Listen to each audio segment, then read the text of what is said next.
जी friends, हमने बात की थी कि टैबलेट का जो ऐसे है उसकी कैलकुलेशन का सही तरीका आपको पता होना चाहिए, चाहे वो ग्रेन्यूल्स फॉर्म में आपके पास आती है या कोर फॉर्म में आती है। और सेकंड, अगर आप ऐसे अगर डिसोल्यूशन टेस्ट परफॉर्म करें तो उसकी कैलकुलेशन का तरीका सही आपको पता होना चाहिए। तीनों में डिफरेंस है कैलकुलेट करने का, एक तरीके से नहीं कैलकुलेट करते। तो उसका एक्यूरेट वे क्या है तो हमने डिस्कस किया था लास्ट वीडियो में, लेकिन उसमें सवाल सामने आया था कि ये ऐसे हमें एक बोर्ड पे या पेपर पे कैलकुलेट करके दिखाया जाए, किस तरीके से सही तरीके से ऐसे हम कैलकुलेट करते हैं, हमें रिटर्न में करके दिखाया जाए।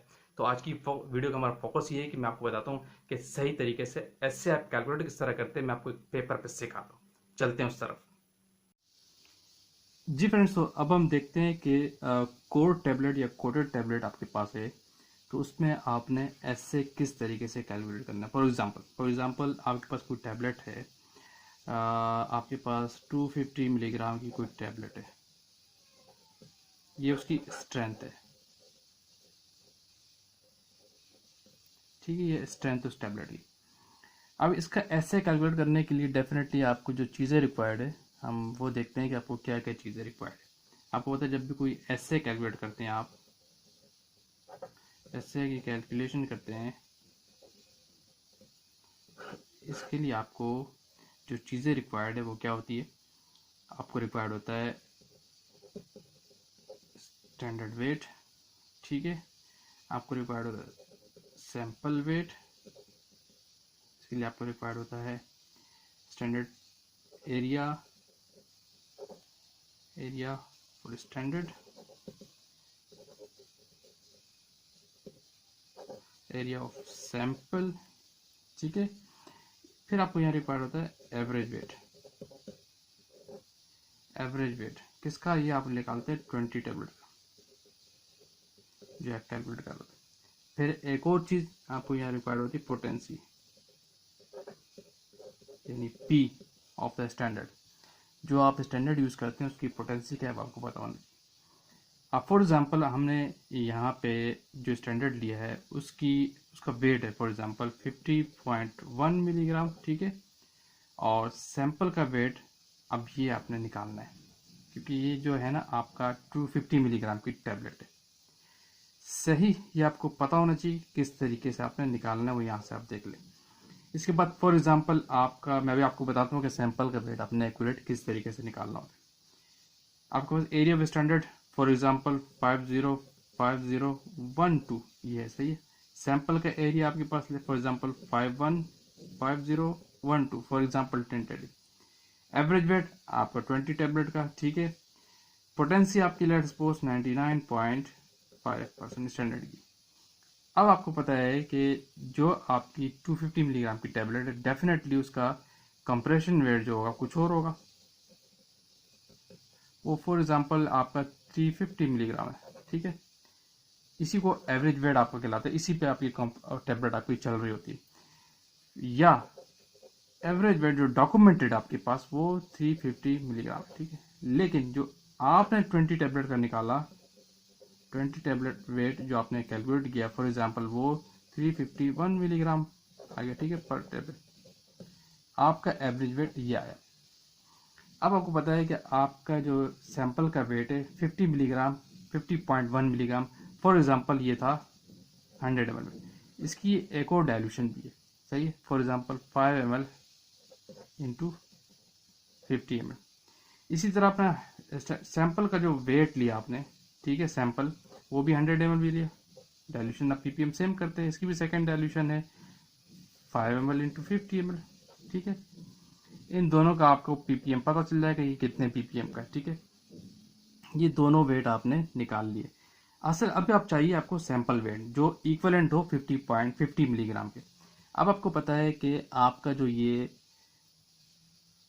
350 मिलीग्राम की जो टैबलेट है कंप्रेशन, ये एवरेज वेट है, इसके अंदर आपको पता है कि 250 मिलीग्राम जेनेरिक है, जेनेरिक है, ठीक है। या आप ये भी देख सकते हैं, अब आपने निकालना है इक्विवेलेंट टू डैश। अब आपको ये सैंपल अगर आप वेट ले लेते हैं तो फिर तो बहुत ज़्यादा हो जाएगा। आपको पता है कि 250 मिलीग्राम कंटेन्स 350 मिलीग्राम, ठीक है। और अगर मैं लूँ 50 मिलीग्राम तो कितना कंटेन करेगा, 50 milligram dash 350 multiply by 50 divide by 250 जो आपकी स्ट्रेंथ है। यहाँ पे जो आपका वेट आ जाएगा वो आपने सैंपल की जगह लगाना। फॉर एग्जांपल मैं कैलकुलेट कर लेता हूँ आपका सैंपल वेट कितना आ रहा है। अब आप अगर देख लेते हैं 350 मल्टीप्लाई बाय 50, ठीक है, डिवाइड बाय 250, तो ये अप्रोक्स आपका वेट आ रहा है तकरीबन 70 मिलीग्राम, ठीक है। ये आपका आ रहा है 70 मिलीग्राम, ये आपका हो जाएगा सैंपल वेट। क्लियर? ये वेट आपने यहाँ रखना है, ठीक है। आपका सैंपल वेट आप क्या हो गया वो आप समझ लीजिए, यानी 70.0 मिलीग्राम। टेंटेटिव बता रहा हूँ सारी चीजें, सही है। लेकिन मैं आपको पीपीएम भी कन्वर्ट करके यहाँ के दिखा रहा हूँ कि आपने किस तरह सैंपल की पीपीएम को कन्वर्ट करना होता है इसके बराबर। अब आप चेक कर सकते हैं कि ये दोनों पीपीएम कितना है। अब आप देख सकते हैं क्योंकि 70 मिलीग्राम वेट के अंदर जो है आपका ये इक्वलेंट टू होगा 50 मिलीग्राम समथिंग, सही है।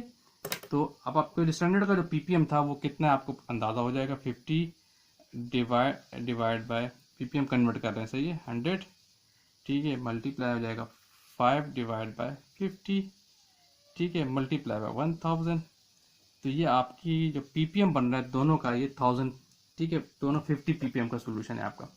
ये आपका 50 पीपीएम का सोल्यूशन है दोनों का, ठीक है। दोनों आपसे एक पीपीएम आपका सेम हो गया। अब आप करते हैं कैलकुलेशन। कैलकुलेशन के लिए क्या क्राइटेरिया, अब आपको फार्मूला पता होना चाहिए कि इसका फार्मूला क्या है बेसिकली। चलिए पहले वो देख लीजिए। आपको पता है कि जब ऐसे करते हैं, ऐसे का जो फार्मूला है वो डेफिनेटली यही होता है कि area of sample divide by area of standard multiply by standard weight, ठीक है, डिवाइड बाय जो इसकी डाइल्यूशन होती है। डाइल्यूशन सेम है, मैं कैंसिल कर रहा हूँ यहाँ पे, ठीक है। आप यहाँ पे लिख सकते हैं सैंपल वेट मल्टीप्लाई बाय आपका हो जाता है एवरेज वेट जो आपका 20 टैबलेट का निकलता है, जो आप निकालते हैं डॉक्यूमेंट वाला नहीं, जो आप 20 टैबलेट का वेट करते हैं इंडिविजुअली, फिर एवरेज निकालते हैं तो वो यहाँ पे लिखते हैं। फिर मल्टीप्लाई आपका पी यानी पोटेंसी डिवाइड बाय 100। ये बेसिकली फार्मूला, ये आपको रिजल्ट देता है मिलीग्राम पर टेबलेट। इससे जो आपका रिजल्ट आता है वो मिलीग्राम पर टेबलेट है। अब वो एरियाज हम यहाँ पुट कर लेते हैं फॉर एग्जांपल, सही है। जो आपने टेंटेटिव लिए तो आप कैसे करेंगे, डेफिनेटली आपका जो सैंपल का एरिया ऊपर आता है आपको पता है, तो सैंपल का एरिया कितना हो गया 50, जो हमने ऊपर ही टेंटेटिव लिया है ये वाला 505012 डिवाइड बाय स्टैंडर्ड का एरिया क्या है 505012, ये सैंपल का 5 था, सॉरी, ठीक है। मल्टीप्लाई कर देंगे स्टैंडर्ड वेट कितना आपने टेंटेटिव लिया 50.1 जो आपने एक्यूरेट लिया वो, डिवाइड बाय 70.0 जो आपका सैंपल वेट निकलता है, और आपने एक्यूरेट लिया तो लेट्स सपोज आपका ये आ गया 70.0। फिर आपका मल्टीप्लाई हो जाता है average weight. Average for example जो आपने निकाला था आपका आया कितना 351 मिलीग्राम, ये आपने निकाला 20 टेबलेट का, ठीक है। तो ये आप 351.0 मल्टीप्लाई पोटेंसी आपकी कितनी 99.5, ठीक है, डिवाइड बाय कर देंगे आप 100, पोटेंसी का 100 से डिवाइड करते हैं। इससे जो आप कैलकुलेशन करेंगे आपका रिजल्ट वो सेम आएंगे, वो परसेंट में आ जाएंगे। मैं कैलकुलेट करके भी दिखा देता हूँ आपको। फॉर एग्जांपल ये था आपका कितना रिजल्ट आ रहा है, आपका एरिया है सैंपल का कितना 5150, ठीक है, 12 515012, ठीक है, 515012 डिवाइड बाय 505012 मल्टीप्लाई बाय कर दो आप 50.1, ठीक है, डिवाइड बाय 70.0, ठीक हो गया। फिर आप मल्टीप्लाई करते हैं एवरेज वेट से। आपका एवरेज वेट क्या था, एवरेज वेट आपका 351.0, ठीक हो गया। फिर आपकी पोटेंसी कितनी थी 99.5, ठीक हो गया।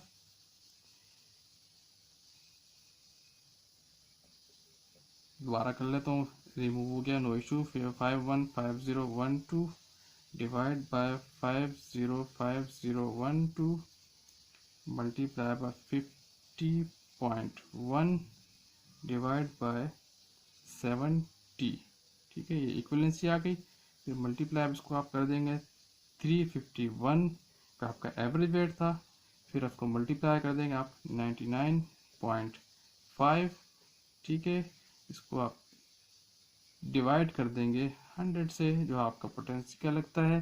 तो ये आपका रिजल्ट आ रहा है, इसका जो आया 254.909, यानी 254.909 मिलीग्राम पर टेबलेट।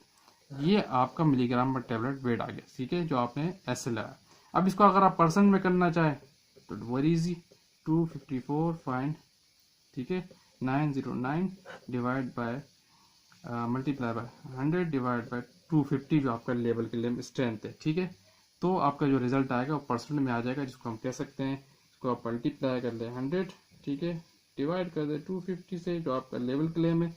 तो ये आपका रिजल्ट आ गया 101.963%, यानी आपकी टैबलेट जो आपने टेस्ट की उसका मिलीग्राम पर टैबलेट आया ये, और परसेंट में रिजल्ट आया आपका ये। Clear friends? तो ये होता है वेरी इजी तरीका किसी भी टैबलेट के कोर को कैलकुलेट करने का, जिससे आप आसानीली सही मानों में ऐसे कैलकुलेट करते हैं कि आपको किस तरह सैंपल का वेट लेना होता है, किस तरह कहाँ और कैसे आपको एवरेज वेट लगाना होता है, किस तरह पोटेंसी लगाते हैं। तो इस वे में जब भी आप अपनी टैबलेट कोर टैबलेट की या कोटेड की कैलकुलेशन करेंगे तो आपके रिजल्ट बिल्कुल एक्यूरेट आएंगे। Thank you. ठीक है फ्रेंड्स, आज की वीडियो का हमारा फोकस था कोर टैबलेट का ऐसे आप किस तरह कैलकुलेट करते हैं। मैंने एक एक चीज आपको बताई, पीपीएम किस तरह कैलकुलेट करते हैं, सैंपल वेट किस तरह एडजस्ट करना है आपने रिटर्न करके। रिटर्न में मैंने आपको दिखा दिया है कि ऐसे को जब भी आपने कोर टैबलेट का या कोटेड का कैलकुलेट करना है तो इस तरीके से करना है। नेक्स्ट वीडियो में डिस्कस करेंगे कि ग्रेन्यूल्स को आप किस तरह कैलकुलेट करते हैं, तो वो हम किसी और वीडियो में डिस्कस करेंगे। और जो लोग चैनल पर न्यू है, जाने से पहले वो सब्सक्राइब लाजमी कर दीजिए ताकि इस तरह की टेक्निकल वीडियोज आप तक पहुंचती रहे। Thank you for watching. अल्लाह हाफिज़।